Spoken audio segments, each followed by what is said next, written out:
আমাদের সমাজে একটা কথা খুব প্রচলিত, একটা সিংহ যখন ঘুমায় থাকে তখন সে খুব শান্ত থাকে, কিন্তু সে যখন জেগে ওঠে তখন তার চেয়ে ভয়ঙ্কর আর কেউ হতে পারে না। আর এই সেম কথাটা আমরা ইএক্সি দেখলে বুঝতে পারি। গাইস, ইএক্সি কিন্তু কয়েকদিন ডাউনফলে ছিল, আর এখন তারা এমন ভাবে জ্বলে উঠছে ভাই, যেটা তাদের থামানোর মতো ওয়ে কারণই নাই। এবারের এফএফবিপিএল আসরে যদি ইএক্সি কোনো একটা কিছু করে ফেলে, মানে চ্যাম্পিয়ন মেরে ফেলে, ভাই এটা অবাক হওয়ার কোনো কিছু নাই, কারণ তারা ভালো খেলতেছে, তারা চ্যাম্পিয়ন ডিজার্ভ করে। আমি তাই বলে বাংলাদেশ টফন বা আরএস কে বা কোনো টিমকে ছোট করতেছি না, কিন্তু ইএক্সি একটু অন্যরকম ভালো খেলতেছে এবার। তো এখানে লাস্টের দুইটা টিম লাইভ, আমাদের কয়েকদিন আগে সিএস এর চ্যাম্পিয়ন টিজি এবং ইএক্সি। দেখা যাক গাইস কি হয় এখানে 4v4 একটা ফাইট।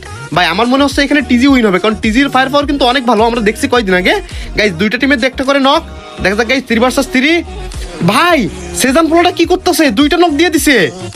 ভাই এই সেজান পোলাটা ভাই মনস্টার ভাই, এক কথা ব্লেডের সাথে তুলনা করা যায় না, তারপরে ভাই ব্লেডের চেয়ে কোনো অংশ কম না। এবং লাস্ট শট ফ্লিকারের, ও মাই গড গাইস, বুইয়া ইএক্সি, মানে টিজির মতো একটা শক্তিশালী টিম কয়েক সেকেন্ডের মধ্যে ওয়াইপ করে দিল ইএক্সি। মানে বুঝতে পারতেছো গাইস, এবার এফএফবিপিএল সিজন 2 তে ইএক্সি কত পরিমাণ হার্ড টিম হয়ে গেছে। তো যাই হোক, আমাদের কমিউনিটির মধ্যে একটা ওল্ড টিম, তাদের জন্য সবসময় ভালোবাসা রইলো।